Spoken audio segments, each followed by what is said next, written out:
There is nothing from human experience that can let us believe that something came from nothing. Look at everything around you. Where did it all come from?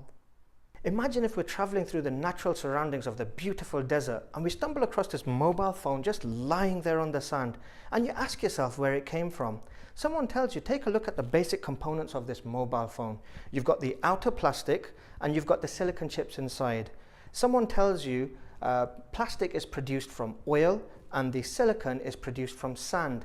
And it's then explained to you that over the course of millions of years, the oil beneath the desert is caused to rise and merge with the sand, and through the heat of the sun and the heavy desert winds and strikes of lightning, these extraordinary events caused the creation of the mobile phone to occur. Just like that. Ridiculous, right? And it's ridiculous because everything about this mobile phone points to a design. It's too perfectly shaped and formed, and its features are too sophisticated for it to have appeared so randomly. Only Earth sustains life as we know it today. Everything that we know about Earth suggests that it was created to support life. The size of the Earth is immense, yet there it is floating in the universe orbiting the Sun. At the same time, it's tilting and spinning on its own axis. Just think, if the Earth was to go around the Sun any faster, we could break out of orbit and all life would end as we spun off into the vast universe. Likewise, if we were to orbit slower, we would be drawn closer to the Sun and burn up.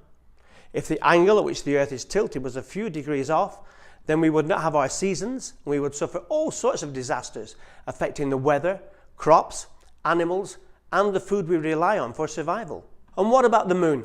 Have you noticed how fully it hides the Sun during a solar eclipse, even though it's nowhere near the size of the Sun and it's millions of miles away? Everything is in its place, working in perfect precision. Can you imagine what levels of calculations are required to achieve this level of precision?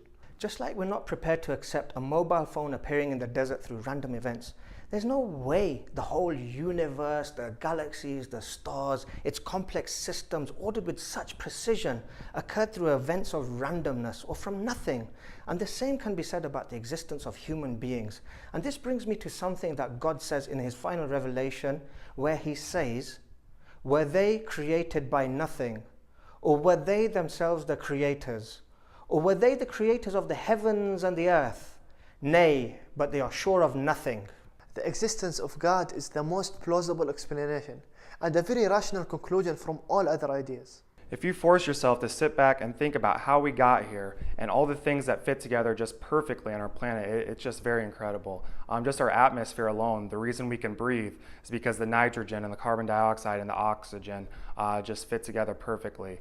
All the things from all the different landscapes, from the mountains to the jungles, to the deserts, to the oceans, all the different kinds of animals and different kinds of fish.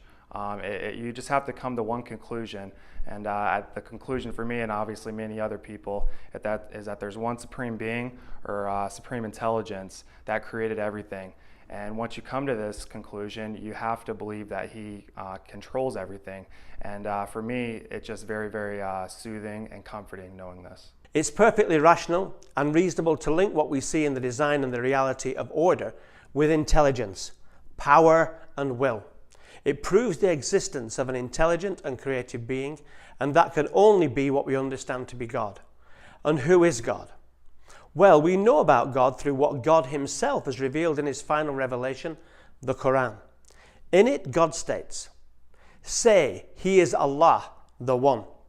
Allah is the self-sufficient master upon whom all depend. He begets not, nor was he begotten, and there is none co-equal or comparable unto him."